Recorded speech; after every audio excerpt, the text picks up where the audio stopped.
ರಾಶಿಯವರಿಗೆ 2026ರಲ್ಲಿ ಶನಿಯ ಅಂತಿಮ ಪರೀಕ್ಷೆ ನಂತರ ಅದೃಷ್ಟದ ಬಾಗಿಲು ತೆರೆಯುತ್ತಾ 2026ರಲ್ಲಿ ಕುಂಭರಾಶಿಯ ಜೀವನದಲ್ಲಿ ಅಚ್ಚರಿ ತಿರುವು. ಜೂನ್ ನಂತರ ಏನು ನಡೆಯಲಿದೆ ಗೊತ್ತಾ?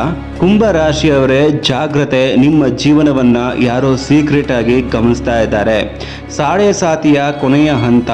ಕುಂಭರಾಶಿಯವರಿಗೆ ಕಷ್ಟವೇ ಅಥವಾ ರಾಜಯೋಗವೇ? 2026ರಲ್ಲಿ ಕುಂಭರಾಶಿಗೆ ಆಕಸ್ಮಿಕ ಧನಯೋಗ. ಆದರೆ ಒಂದು ತಪ್ಪು ಮಾಡಿದರೆ ಎಲ್ಲವೂ ಕಳೆದು ಹೋಗಬಹುದು. ಕುಂಭರಾಶಿಯವರಿಗೆ ಈ ವರ್ಷ ಮಹಿಳೆಯಿಂದ ಅದೃಷ್ಟ ಬರುತ್ತಾ? ಕುಂಭರಾಶಿಯವರಿಗೆ 2026ರಲ್ಲಿ ದೊಡ್ಡ ಪರೀಕ್ಷೆ. ನಿಮ್ಮ ಸ್ವಜನರೇ ವಿರೋಧಿಗಳಾಗ್ತಾರಾ? ಕುಂಭರಾಶಿಯವರಿಗೆ 2026ರಲ್ಲಿ ಅಂತಾರಾಷ್ಟ್ರೀಯ ಮಟ್ಟದ ಗೌರವ ಸಿಗುವ ಯೋಗವಿದೆಯಾ? ನಮಸ್ಕಾರ ವೀಕ್ಷಕರೇ, ನನ್ನ ಯೂಟ್ಯೂಬ್ ಚಾನೆಲ್ಗೆ ನಿಮ್ಮೆಲ್ಲರಿಗೂ ಸ್ವಾಗತ. ನಾನು ಪ್ರಮೋದ್ ಕಶ್ಯಪ್. ಈ ಒಂದು ವಿಡಿಯೋದಲ್ಲಿ ಕುಂಭರಾಶಿಯವರ 2026ರ ವರ್ಷ ಭವಿಷ್ಯ ಹೇಗಿದೆ ಅಂತ ತಿಳ್ಕೊಳ್ಳೋಣ. ಅದಕ್ಕೂ ಮುಂಚೆ ನನ್ನ ಚಾನೆಲ್ಗೆ ಯಾರ್ಯಾರು ಸಬ್ಸ್ಕ್ರೈಬ್ ಮಾಡ್ಕೊಂಡಿಲ್ಲ ಸಬ್ಸ್ಕ್ರೈಬ್ ಮಾಡ್ಕೊಳ್ಳಿ, ಶೇರ್ ಮಾಡಿ, ಲೈಕ್ ಮಾಡಿ ಅಂತ ಹೇಳ್ತಾ ವಿಡಿಯೋನ ನಾನೀಗ ಪ್ರಾರಂಭ ಮಾಡ್ತಾ ಇದ್ದೀನಿ. ಕುಂಭರಾಶಿ ನೋಡಿ, ಕುಂಭರಾಶಿಗೆ ಅಧಿಪತಿ ಶನಿ ಗ್ರಹ ಆಗ್ತಾನೆ. ಶನಿ ಎಂದರೆ ಪರೀಕ್ಷೆ, ತಾಳ್ಮೆ ಮತ್ತು ನ್ಯಾಯ. ಆದ್ದರಿಂದ ಕುಂಭರಾಶಿಯವರಿಗೆ 2026 ವರ್ಷವು ಸಾಮಾನ್ಯ ವರ್ಷ ಅಲ್ಲ, ಇದು ಪರೀಕ್ಷೆಯ ವರ್ಷ, ಪರಿವರ್ತನೆಯ ವರ್ಷ ಮತ್ತು ಕೆಲವರಿಗೆ ಅದೃಷ್ಟದ ಬಾಗಿಲು ತೆರೆಸುವ ವರ್ಷ ಕೂಡ ಆಗಬಹುದು.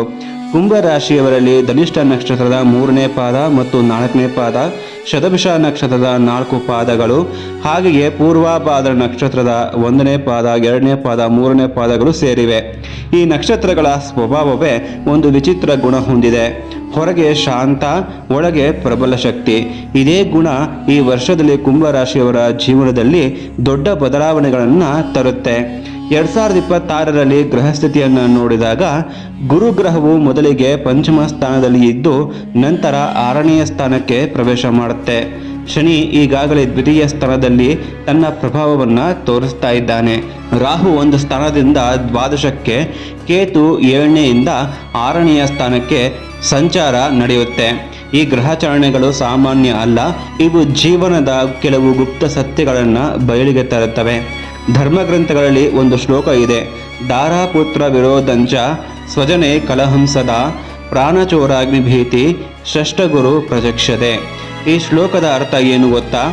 ಗುರು 6ನೇ ಸ್ಥಾನದಲ್ಲಿ ಸಂಚಾರ ಮಾಡಿದಾಗ ಕೆಲವೊಮ್ಮೆ ಸ್ವಜನರಿಂದ ವಿರೋಧ, ಕುಟುಂಬದಲ್ಲಿ ಕಲಹ ಅಥವಾ ಅಪ್ರತೀಕ್ಷಿತ ಸಮಸ್ಯೆಗಳು ಕಾಣಿಸಿಕೊಳ್ಳಬಹುದು. ಆದ್ದರಿಂದ ಈ ವರ್ಷದಲ್ಲಿ ನೀವು ನಂಬಿದವರೇ ಕೆಲವೊಮ್ಮೆ ನಿಮಗೆ ಪರೀಕ್ಷೆ ಕೊಡಬಹುದು. ಆದರೆ ಇಲ್ಲಿ ಒಂದು ದೊಡ್ಡ ರಹಸ್ಯ ಇದೆ. ಕುಂಭರಾಶಿಯವರು ಸಾಮಾನ್ಯ ವ್ಯಕ್ತಿಗಳು ಅಲ್ಲ, ಅವರಲ್ಲಿ ಒಂದು ವಿಚಿತ್ರ ಶಕ್ತಿ ಇರುತ್ತೆ. ಮೌನವಾಗಿ ಹೋರಾಡುವ ಶಕ್ತಿ. ಹೊರಗೆ ಏನೂ ತೋರಿಸದೆ ಒಳಗೆ ಎಲ್ಲ ಸಂಕಟಗಳನ್ನು ಜಯಿಸುವ ಸಾಮರ್ಥ್ಯ. ಅದಕ್ಕೆ ಹಲವರು ಹೇಳುತ್ತಾರೆ, ಕುಂಭರಾಶಿಯವರು ಹಠವಾದಿಗಳು. ಆದರೆ ಅದೇ ಹಠ ಇವರನ್ನು ಯಶಸ್ಸಿನ ಕಡೆ ಕೊಂಡೊಯ್ಯುತ್ತದೆ. 2026ರಲ್ಲಿ ಆರ್ಥಿಕವಾಗಿ ನೋಡಿದರೆ ಇದು ಕೆಲವರಿಗೆ ಕೊನೆಯ ಪರೀಕ್ಷೆಯ ಥರ ಆಗಬಹುದು. ಕಾರಣ ಏನೆಂದರೆ ಕುಂಭರಾಶಿಯವರು ಈಗ ಸಾಡೆ ಸಾತಿಯ ಕೊನೆಯ ಹಂತದಲ್ಲಿದ್ದಾರೆ. ಸಾಮಾನ್ಯವಾಗಿ ಸಾಡೆ ಸಾತಿಯ ಕೊನೆಯ ಭಾಗ ಒಂದು ವಿಚಿತ್ರ ಫಲ ಕೊಡುತ್ತದೆ. ಮೊದಲು ಕಷ್ಟ, ನಂತರ ಅಚ್ಚರಿ ಅದೃಷ್ಟ.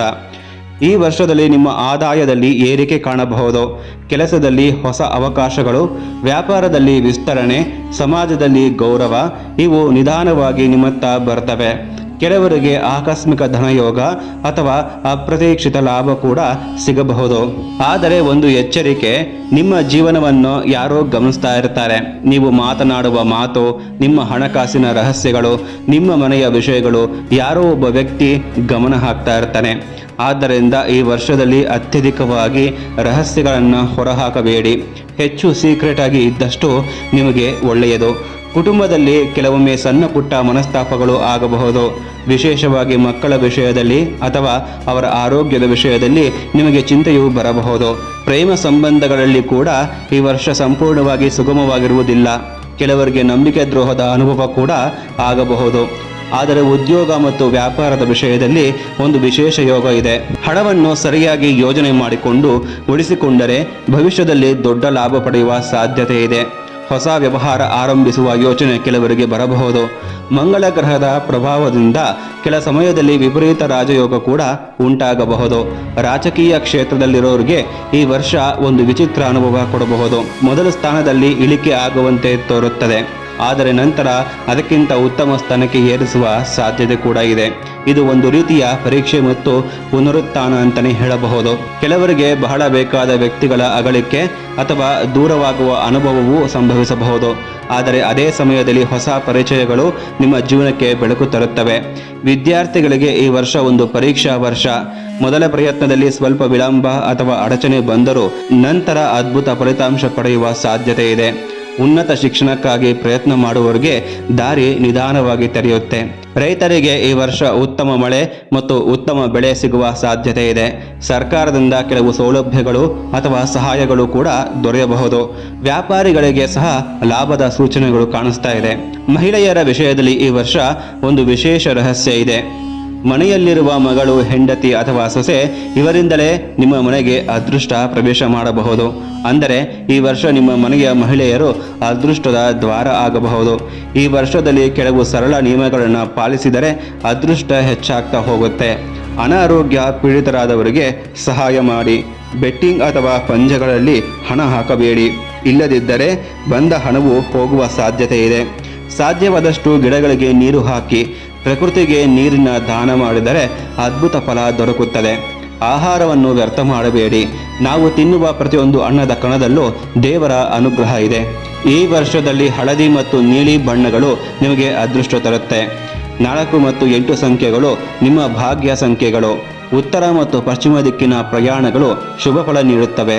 ಮತ್ತೊಂದು ಮುಖ್ಯ ವಿಷಯ, ಈ ವರ್ಷದಲ್ಲಿ ಕನಿಷ್ಠ ಒಮ್ಮೆ ತಿರುಪತಿ ಶ್ರೀನಿವಾಸ ದರ್ಶನ ಮಾಡಿಕೊಳ್ಳಿ.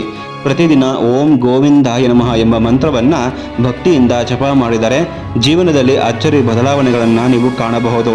ಒಟ್ಟಿನಲ್ಲಿ ನೋಡಿದರೆ 2026 ವರ್ಷವು ಕುಂಭ ರಾಶಿಯವರಿಗೆ ಒಂದು ಮೈಂಡ್ ಬೆಂಡಿಂಗ್ ವರ್ಷ. ಕೆಲ ಕ್ಷಣಗಳಲ್ಲಿ ಸಂಕಟ, ಕೆಲ ಕ್ಷಣಗಳಲ್ಲಿ ಅದೃಷ್ಟ, ಆದರೆ ಅಂತಿಮವಾಗಿ ಈ ವರ್ಷ ನಿಮ್ಮ ಜೀವನದಲ್ಲಿ ಒಂದು ಹೊಸ ಅಧ್ಯಾಯವನ್ನು ಆರಂಭಿಸುವ ವರ್ಷವಾಗಬಹುದು. ಇದಿಷ್ಟು ಕುಂಭ ರಾಶಿಯವರ 2026 ವರ್ಷ ಭವಿಷ್ಯ ಆಗಿರುತ್ತೆ. ಇದೇ ರೀತಿಯ ಜ್ಯೋತಿಷ್ಯದ ಮಾಹಿತಿಗಾಗಿ ನನ್ನ ಚಾನಲ್ಗೆ ಸಬ್ಸ್ಕ್ರೈಬ್ ಮಾಡ್ಕೊಳ್ಳಿ, ಶೇರ್ ಮಾಡಿ, ಲೈಕ್ ಮಾಡಿ ಅಂತ ಹೇಳ್ತಾ ವಿಡಿಯೋನ ಮುಗಿಸುವ ಸಮಯ.